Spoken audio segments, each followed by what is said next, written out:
After takeoff checklist complete. US Airways Flight 1549 has just left New York's LaGuardia Airport. Birds. And that fast, we were just on top of them. My aircraft. Your aircraft. Both of the plane's engines have stopped working. Mayday, mayday, mayday. This is Cactus 1549. The plane is falling from the sky. There are only a few seconds to decide what to do. If we can get it for you, you want to try and land on runway 13. We're unable. 155 lives depend on the pilots making the right call. Hey, Cactus 1549, you can land runway 1 at Teterboro. Can't do it. With a bad option on the right and a worse one on the left, the crew decides to put their Airbus on the runway that's dead ahead.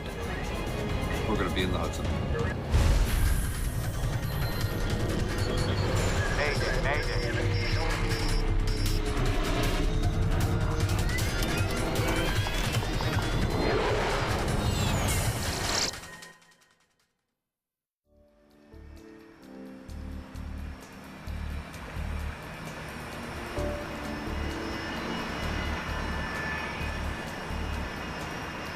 New York's LaGuardia Airport, mid-afternoon. Please take a moment to listen to this important... US Airways Flight 1549 is a short hop from New York City to Charlotte, North Carolina. At least it will be a little warmer in Charlotte. Your seat serves as a flotation device. Together in the cockpit today are Captain Chesley Sullenberger, 57, Clear to push. and First Officer Jeffrey Skiles, 49. We were late because the weather was bad earlier, but by this point, the weather cleared off for our departure, and it was just puffy clouds. 28 brakes released. Spot 28 for Cactus 1549. 150 passengers are on board the European-made Airbus A320.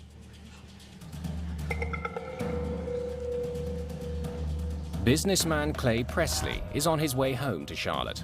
I arrived at the airport at LaGuardia. It was very cold. It had been snowing a little bit that day, and we had a storm coming in, so we wanted to make sure we made that flight and weren't hung up or delayed on some later flights. The crew flew in an hour earlier from Charlotte, with Sullenberger at the controls. Your brakes, your aircraft. First Officer Skiles will be flying the plane back to Charlotte. My aircraft. It's a common sharing of piloting duties. Cactus 1549, runway 4, clear for takeoff. Cactus 1549, clear for takeoff. This trip marks the final leg of a 4-day sequence of flights for both men. We made our standard call-outs.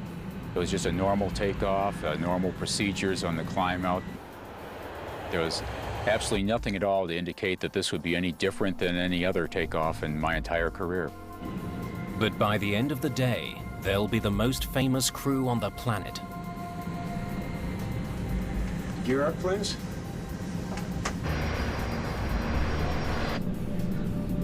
Gear up. Patrick Harton is one of the controllers handling traffic out of LaGuardia today. He has one of the most stressful jobs in the world. When I sit down in front of a radar, I'm responsible for every person on every airplane under my control. And I take that responsibility very seriously. Cactus 1549, New York departure, radar contact. Climb and maintain 15,000. The flight will climb northeast out of LaGuardia, and then begin a slow turn south towards Charlotte. I think I had about 3 or 4 airplanes on my frequency at that time. And it was just a normal departure. You know, it was just another flight that I've handled a million times. Riding the thrust of 2 General Electric engines, the aircraft powers into the sky. Cactus 1549, 700, climbing 5,000. What a view of the Hudson today. Yeah. After takeoff checklist complete. Flight 1549 is traveling at almost 400 kilometers an hour. It's been in the air for just a minute and a half. I caught something out of the corner of my eye, and slightly to our right, but still ahead of us, was a line of birds. And they were very, very close, too close for us to maneuver around. And that fast, we were just on top of them. You can just feel the power of the plane going forward. And then all of a sudden, there was this gigantic boom. It seemed like it stopped in midair, like you hit a brick wall. And then all of a sudden, somebody said, "The left engine's on fire." Uh-oh. Before we could even assess the situation, We got one roll, both of them rolling back. both engines rolled back to idle. Ignition start. Just 13 seconds after their problems began, Sullenberger takes control of the struggling plane. My aircraft. Your aircraft. Get the QRH. Loss of thrust in both engines. The QRH, or Quick Reference Handbook, is a step-by-step guide to dealing with emergencies. Mayday, mayday, mayday. This is Cactus 1549. Hit birds. We've lost thrust in both engines. We're turning back towards LaGuardia. When a pilot says Mayday or declares an emergency, you go from a focus state to a hyper-focus state. You just focus in on the emergency itself and, figure out the solution to the problem. Okay, you need to return to LaGuardia. Turn left, heading 220. 220. All of a sudden, there was a smell that came through the cabin. Something's burning. If fuel remaining, engine mode selector, ignition. What I'm thinking, though, at this point is that, we're just going to have to restart an engine. Thrust levers. Confirm idle. Idle.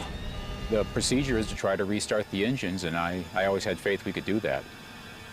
Airspeed optimum relay, 300 knots. We don't have that. We don't. Okay, Cactus 1549, if we can get it for you, you want to try and land on runway 13. We're unable. The conversations with Captain Sullenberger were very short and to the point, which was very appropriate for the emergency. There was a lot going on and wasn't much time to handle it. When Captain Sullenberger simply said unable, it didn't bother me. I mean, he had his hands full flying the airplane, and I understood that. So my job is just to move on to the next option. All right, Cactus 1549, it's going to be traffic for runway 31. Unable. Harton still wants the jet to return to LaGuardia, but Flight 1549 is now just 1,400 feet above the ground. Cactus 1549, runway 4 is available. If you want to make left, traffic runway 4. I'm not sure we can make any runway. What's to our right? Anything in New Jersey? Teterboro? Okay, yeah, off to your right side is Teterboro Airport. You want to try to go to Teterboro? Teterboro is a small airport on the New Jersey side of the Hudson River, but it's several kilometers away. And without their engines, Flight 1549 is dropping fast. Want to try to go to Teterboro? Yes. When the air traffic controller pointed out Teterboro, I looked at it and I stopped, and I was kind of concerned that he was actually going to try for it. I didn't think we could make it. So you're sitting there very quietly. People are anxiously waiting for information, and they wanted reassurance that things were going to be okay. You could hear the microphone come on. This is the captain. We're hoping he was going to say, "I've got this under control, we're going to be okay, we're going to make it, we're going to turn around and go back and land." That's what you were hoping to hear. Brace for impact. What does he mean, brace for impact? And then all of a sudden it registered. I think he's saying we're going to crash. Get your heads down! I had no idea about how to brace for impact. Everybody's looking around, brace for impact. What do you mean, brace for impact? And how do you brace? Go ahead. Try number 1. I put it back on. Okay, put it back on. Put it back on. While the crew struggles to fly their stricken plane, Patrick Harton is still trying to find them an airport. I actually worked Teterboro Airport for about 3 years, so I was very familiar with the airport. Okay, Cactus 1549, you can land runway 1 at Teterboro. Can't do it. Okay, which runway would you like at Teterboro? We're going to be in the Hudson. I'm sorry, say again, Cactus? I could hear him, but my mind really didn't want to comprehend those words. We're going to be in the Hudson. That was a death sentence for him, and I didn't want to accept the fact that it was over and there were no more options left. I don't think we're going back to LaGuardia. I just emailed my wife and just said, "I love you." And I didn't say anything else because I really did not want her to worry. Okay. Let's go. Put the flaps out. I thought to myself, great, the Hudson River was our best opportunity. It was really the only thing in sight where we could land this airplane. Passengers throughout the plane watch the Hudson rise to meet them and begin making preparations of their own. So I started thinking about, if we're going to crash, I know I need to figure out where the exit rows are. If the water comes in, you need to be able to hold your breath long enough to get to those 4 or 5 rows and get the doors open if you can. Got flaps out, 250 feet in the air. We're not going to be able to get an engine started, so I started calling out airspeeds and altitudes. 170 knots. To give him a situational awareness of what was going on. Got flaps 2. One more. No, let's stay at 2.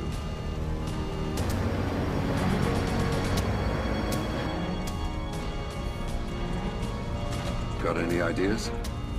Actually, not.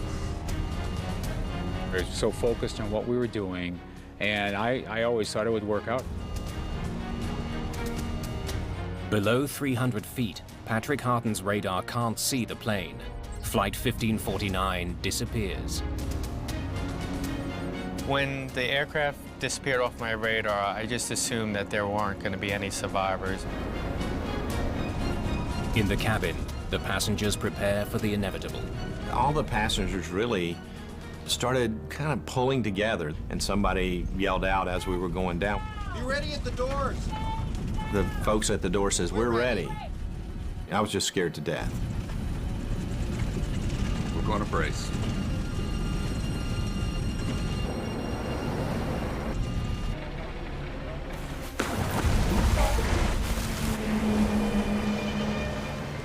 Looked like the airplane was going right for the bottom of the Hudson River.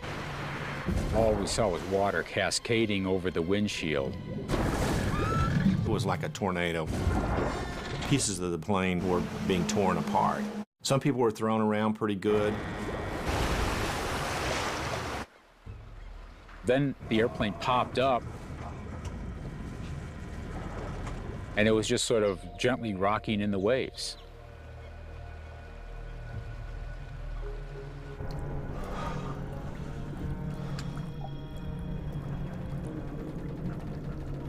We all just sat there. We were all in shock, and we were waiting for what's next.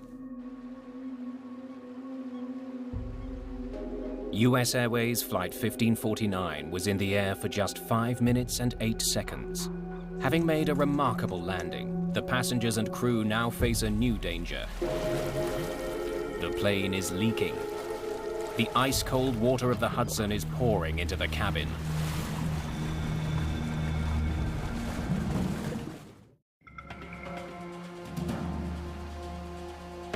The crew of Flight 1549 has just performed an extremely difficult aviation feat, but they still have more work to do. Captain Sullenberger heads for the cabin, while First Officer Skiles shuts down the plane. I stayed behind and did the evacuation checklist, and so it was probably about 45 seconds before I actually went back myself in the cabin after we landed. In an instant, the $75 million plane has become an unlikely boat floating down the Hudson River. It's now filling with freezing water. That water was cold. It was very cold, so your feet are freezing. People came to their senses and they said, "Get the doors open, get the doors open." At air traffic control, Patrick Harton has no idea the plane even made it down safely. I didn't think anyone could survive a water landing like that. They got me off position because I was obviously in no condition to work traffic anymore. Harton is led to his union office. Despite his ordeal, protocol demands he recount his version of events. I really didn't want to speak to anyone. I just wanted to kind of hide under a rock. I needed my wife to know what had happened, but I knew I couldn't talk to her because I was pretty much in a fragile state and I didn't want to break down. So I sent her a simple text message. I said, "Had a crash, I'm not okay, can't talk now."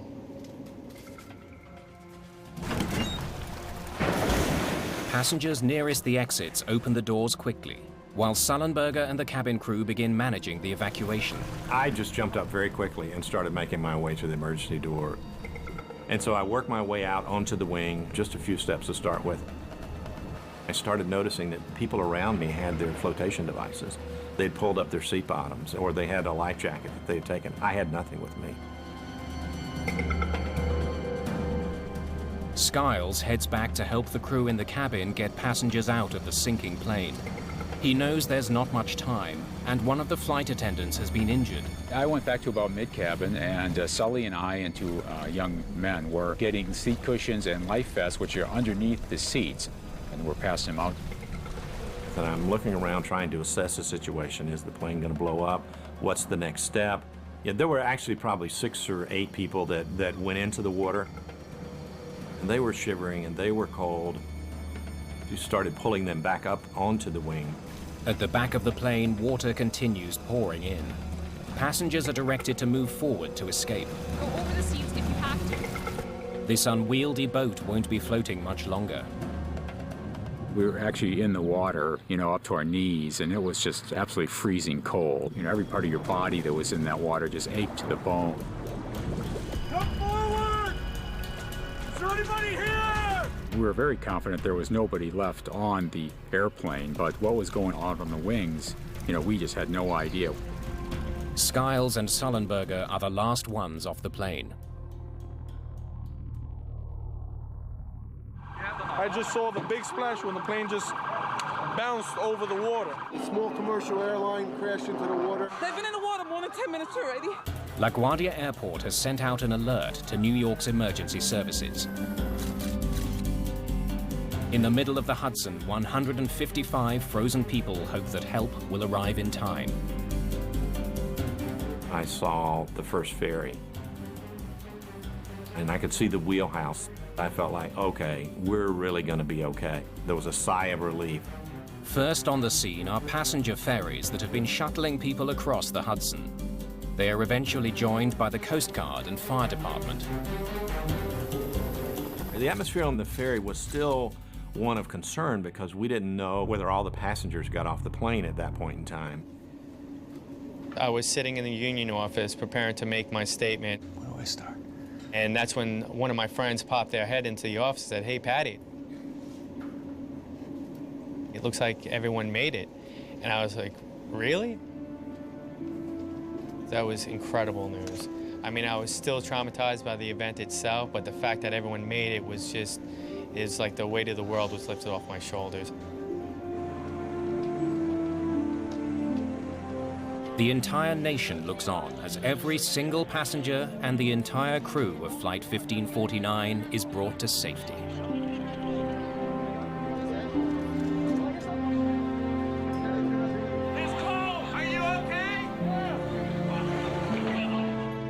Like so many others around the world, investigators from the National Transportation Safety Board are riveted to the pictures.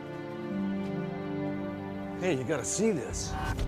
We learned a little bit about the accident, of course, before we launched. The TV channels were showing the aircraft in the river and everything.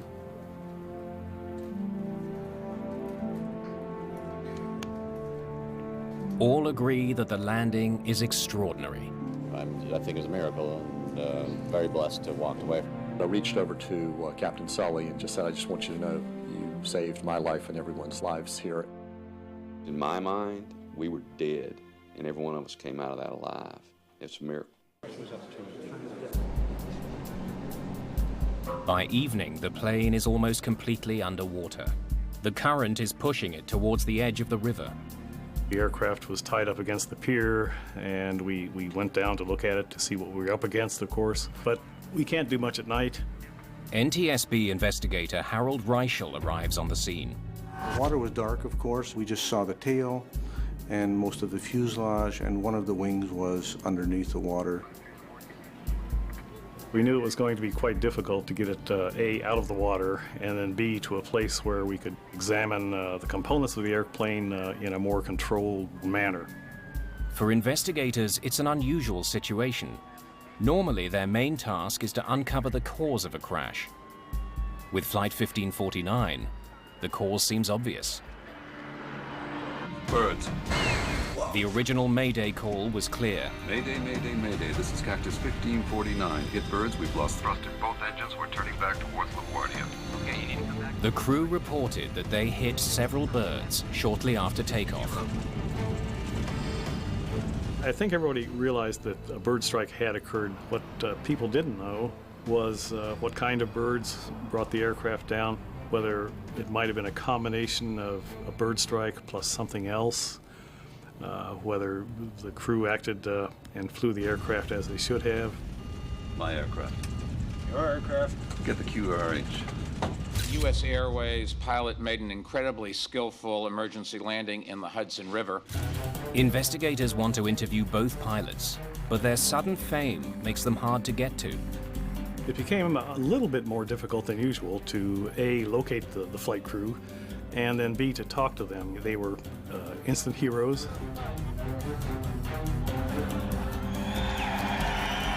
Nothing in life can prepare one for the media frenzy of a situation, like this. And it's not just the pilot's newfound celebrity that's an obstacle for investigators like Catherine Wilson.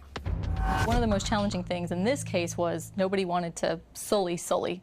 He was a hero in this case, and we were the ones who was potentially going to pick apart what he did and try to find out what he did and whether it was right or not. To prove that birds caused the crash, authorities need to get the plane out of the water. But a vital piece is missing. We had been told earlier that both engines were still attached to the aircraft. That turned out not to be true. So that became a major goal right off the bat, was to figure out where that second engine was.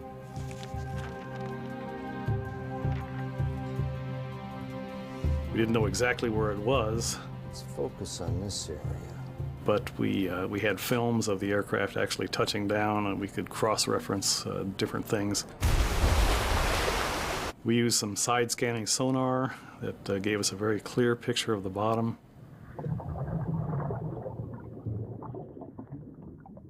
It wasn't that easy to do because the Hudson River has a current, and the current changes throughout the day. So it took 3 days, ultimately, to find the engine.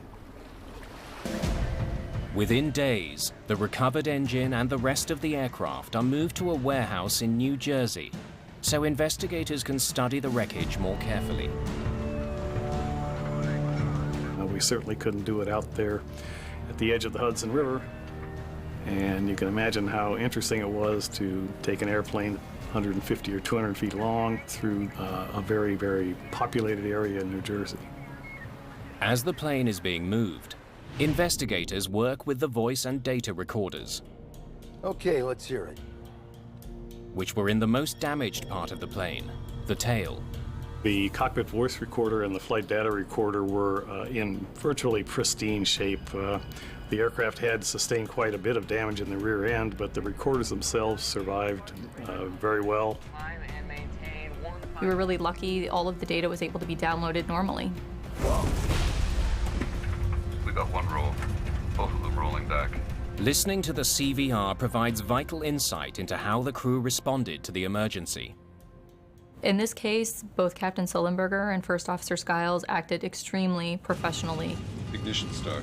Each member had their own roles and responsibilities. They stayed with those roles and responsibilities throughout the accident flight and communicated only when necessary. Put the flaps up. On Flight 1549, my aircraft. It took just seconds for the crew to each assume their individual responsibilities. Part of the reason they handled the emergency so well was that Jeffrey Skiles had only just finished his Airbus training. This was my first trip out as a regular line pilot in the Airbus A320. It literally was right out of training. And the benefit of that was that he knew exactly the checklist to turn to, and that's exactly what he did. If you're remaining, engine mode selector, ignition. Crews are highly trained in emergency procedures, and the main thing is to follow procedures in this instance, and that's exactly what First Officer Skiles did by grabbing the quick reference handbook and turning to the appropriate checklist. But as investigators examine the checklist for restarting this plane's engines, they make a troubling discovery.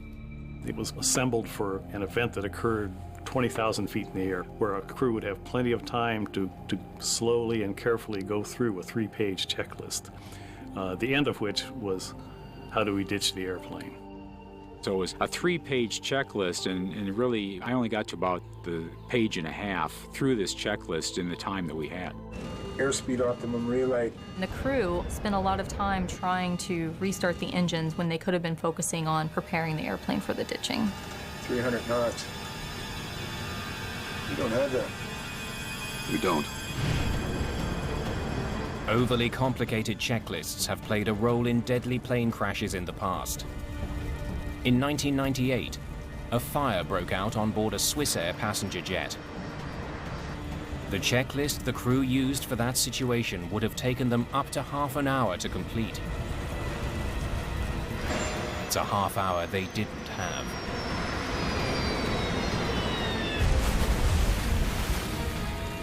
But on Flight 1549, the checklist was far from the greatest challenge facing Sullenberger and Skiles. I'm not sure we can make any runway. Water landings are notoriously difficult because unless they're perfect, they can be catastrophic. In 1996, after a hijacking, an Ethiopian Airlines captain tried to land off the Comoros Islands when his plane ran out of fuel. His left wing hit the water first, causing the plane to cartwheel. It was ripped to pieces. Of the 175 people on board, only 50 survived.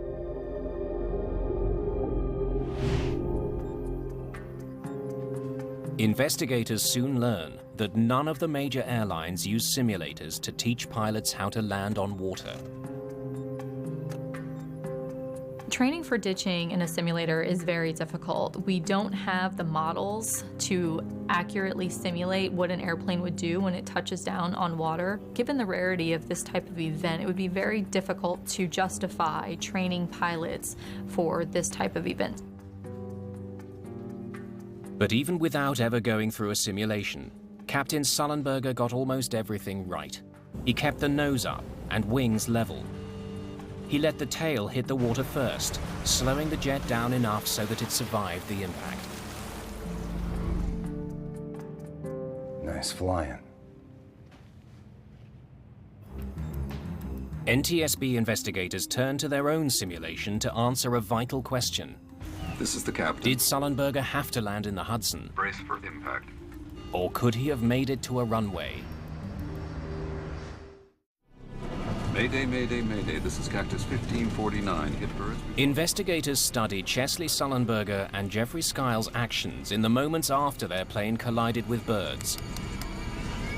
Ignition. We wanted to know, did the pilots do the right thing? So what we did in the simulator was we tested exactly that. Was there enough energy to make it back to LaGuardia? And what we found was that about 50% of the time we were able to make it back to the airport.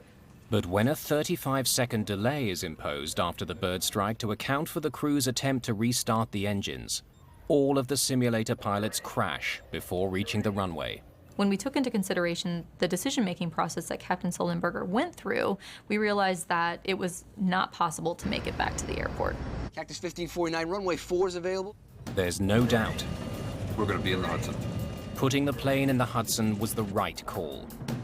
Sullenberger didn't have enough altitude to glide to either LaGuardia or Teterboro airports. Got one roll. Both of them rolling back. The investigators also discover that Sullenberger made a decision that wasn't at the top of the checklist, one that was critical to the survival of everyone on board. I'm starting the APU. On commercial jetliners, the engines provide power to electrical systems. If the engines stop working, the crew eventually loses those systems. The APU is an emergency generator that keeps some things running. The APU allowed him to still see his screens, the instruments still worked. It also allowed the A320 itself to assist with the heroic landing. The APU provided power to the plane's electronic brain, stopping the pilots from making any potentially dangerous moves. It kept them inside a so-called flight envelope. By starting the APU early in the sequence, the flight crew was able to maintain the flight envelope protections, which prevented the airplane from stalling when the airspeed got too slow. It's right on the edge of stall speed. The flight data shows that Sullenberger was going slower than the ideal speed. The airspeed during the accident sequence got about 20 knots slower than it should have been for this flight. But the A320's flight computer is designed to constantly adjust the plane's pitch and keep it from stalling. We definitely could have had a much more catastrophic outcome had the airplane actually stalled. Starting the APU. Sullenberger's quick thinking made sure the plane's complex computer system kept working. It gave him an automated safety net, so he'd have the best chance to do the nearly impossible. We're going to be in the Hudson.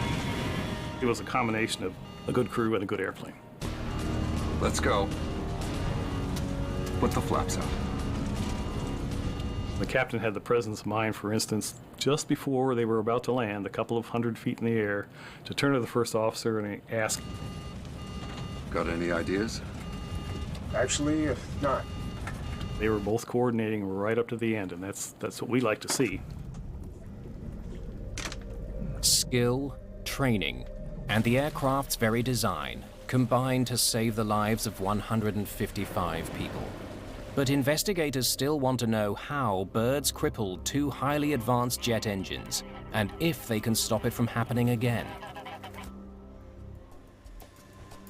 8 days after the crash, investigators are finally able to examine the engines in detail. Richard Dolbear has spent much of his career studying collisions between birds and airplanes. When aircraft strikes a bird, generally there's not much left of the bird, particularly if that bird goes through the engine.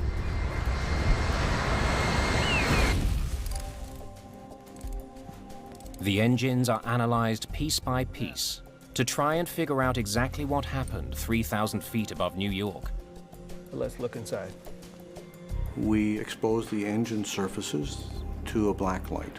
Proteins from many tissues will fluoresce with a black light. Much of the tissue was already gone, but many of the proteins stayed on the surfaces of the engine. Look at that. Deep in the right engine, investigators find about a cup of charred remains. Most of the remains found were just muscle tissue, bone fragments, and minuscule feather remains. I was able to find about 29 samples in one engine and 14 in the other. But the engines aren't the only part of the plane that's been damaged. Birds. Whoa!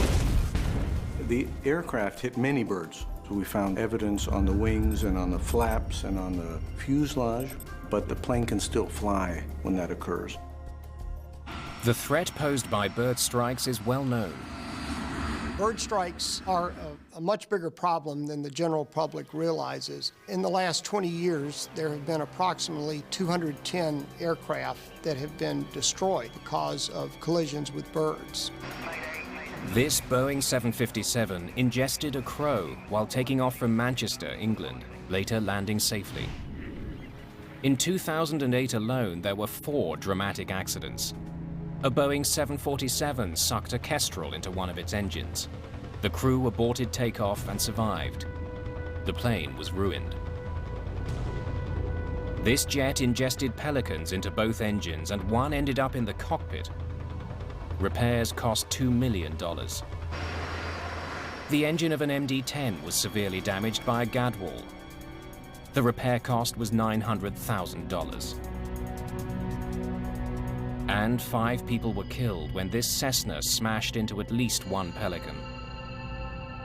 More than 200 people have died in bird strike accidents since 1988. The problem could get worse because there are more birds out there. By restricting the use of pesticides that were hazardous to birds, such as DDT, we've seen a tremendous rebound in the populations of bird species. A remarkable increase in the Canada geese that are resident, non-migratory birds. Nationwide, the population has grown from about 1 million to about 4 million. At LaGuardia, one of the airport's biggest problems is a year-round goose colony on nearby Rikers Island.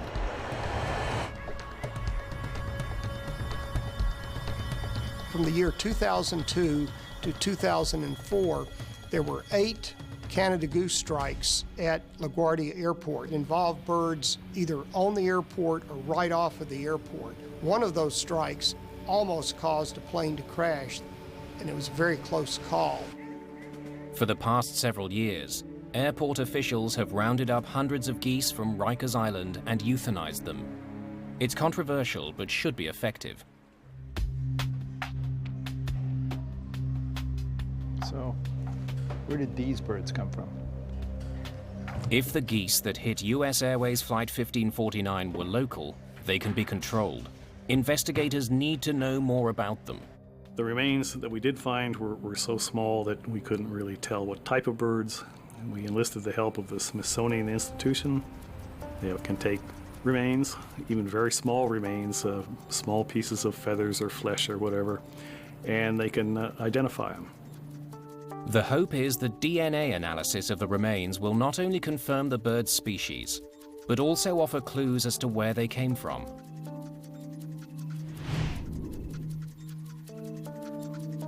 While they wait for answers, investigators turn to answering the question of how a few birds forced a 68-ton jet from the sky.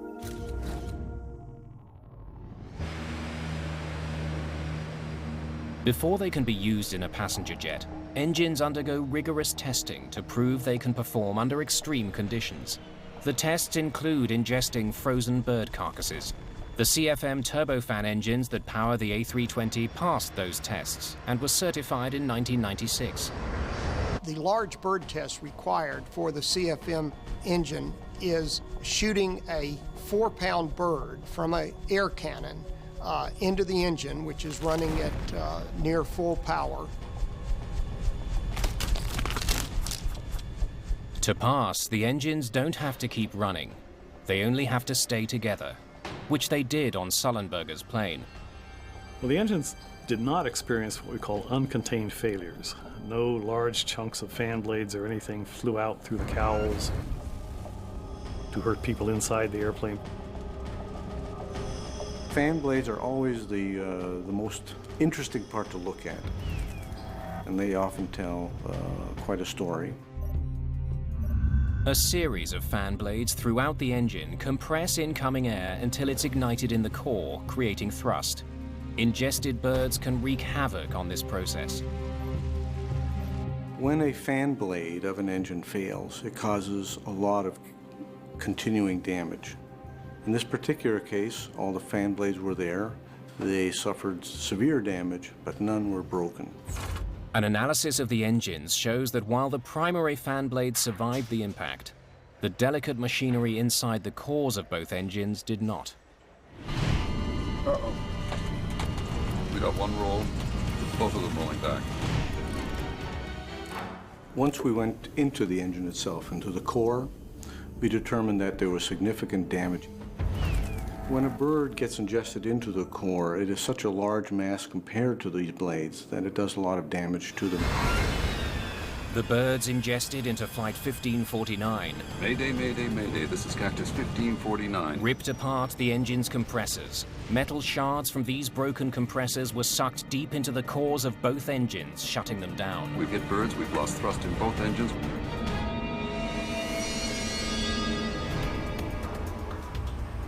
When DNA results come back from the Smithsonian Institution, investigators finally understand why Flight 1549 lost both its engines. The birds that struck Sullenberger and Skiles' aircraft were adult Canada geese. They were far larger than anything the engines were ever tested for. Because of that analysis, we know that these birds ingested each probably weighed about 10 pounds. The tests also confirmed that as many as 4 large birds had hit Flight 1549's engines. It was simply too much for them to handle. Rarely do birds get ingested into the core of the engine. Rarely does an engine ingest the bird and then stop running completely. That's a very rare event. Ignition start. What makes this one even rarer is that both engines ingested birds and both shut down. We're going to be in the Hudson. The DNA test also proves that the geese involved in this accident were not the local geese that LaGuardia has worked so hard to manage. These were geese that had been in northern Canada during the preceding summer. They were migratory geese. The collision between the migrating geese and Flight 1549 happened 7 kilometers from the airport. It means that none of the existing programs for reducing the number of birds would have prevented the collision. It also means that what happened to that flight could happen again, unless a way can be found to keep birds and planes apart. Romeo Whiskey 2-1, radar contact, Walsh report 20 DME southeast Melbourne. Every year, about 2 million planes pass over New York's airspace. Most people do not appreciate the problems that birds can cause to aircraft. They don't realize how a small, seemingly insignificant organism in relation to the size of an aircraft can cause these kinds of catastrophic failures. The airline industry needs to find solutions to bird strikes. Placing screens in front of the engines is one of the most obvious answers, but there are serious drawbacks. Screens can fall off, screens can break, and then they would be ingested into the engine, causing similar damage or more catastrophic damage. Screens can also introduce turbulence to the airflow, which can starve the engines of air, causing them to fail. Winter weather is also a serious problem for engine screens. A screen is a perfect ice builder, and it will accrete ice very quickly in icing conditions. A more promising solution is already being tested in several American cities, including New York. At John F. Kennedy Airport, specialized radar is sweeping the skies looking for birds near planes. Most airports are equipped with radar that sends out radio waves that simply bounce off objects in the sky. Typically, only large objects are seen, and most of this information isn't passed along to air traffic controllers. The fact is that their scopes would be cluttered with things. Tall masts from ships, for instance, would pop up on their radar as low targets. The clutter, in fact, would interfere with air traffic control, and that's not a good thing. But now, finely calibrated avian radar is being tested at JFK. It can distinguish items the size of hummingbirds. If any birds are detected moving through flight paths, crews could be alerted. I would love to see bird radar technology. The key would be how to incorporate that without increasing workload to an already stressed controller. Tests continue, but widespread use of avian radar is still years away. Cactus 1549, runway 4, clear for takeoff. Cactus 1549, clear for takeoff. Until then, collisions between birds and planes will continue.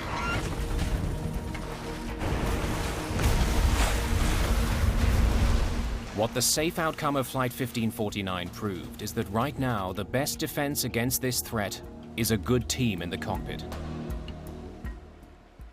We had a very experienced flight crew with very good training. My aircraft. Your aircraft. Get the QRH. All your training that you've done, all the years that you've been flying the airplanes, it all just comes back to you when you need it. My aircraft. Sully and I worked together extremely well on this event. I knew what was in his mind, and he knew what was in my mind. We were both accomplishing our individual roles, but we had a knowledge of the whole situation. Okay, you need to return to LaGuardia. Turn left, heading 220. 220. This event definitely puts things in perspective for you as a controller. One thing I appreciate more, the teamwork and how when you work together, you can pretty much accomplish whatever you need to accomplish. Off to your right side is Teterboro Airport. You want to try and make Teterboro? We're going to be in the Hudson. The landing in the Hudson took training and skill. It also took a bit of luck. We had a very clear day. We had a perfect condition for the river. So there was just a series of really fortunate events that occurred that assisted this crew in landing successfully on the river. Well, at the safety board, we don't really deal in miracles very often, but this event had a lot of things that came together at the right time and the right place. And so a lot of us are thinking, well, maybe we do have a miracle here. What a view of the Hudson today.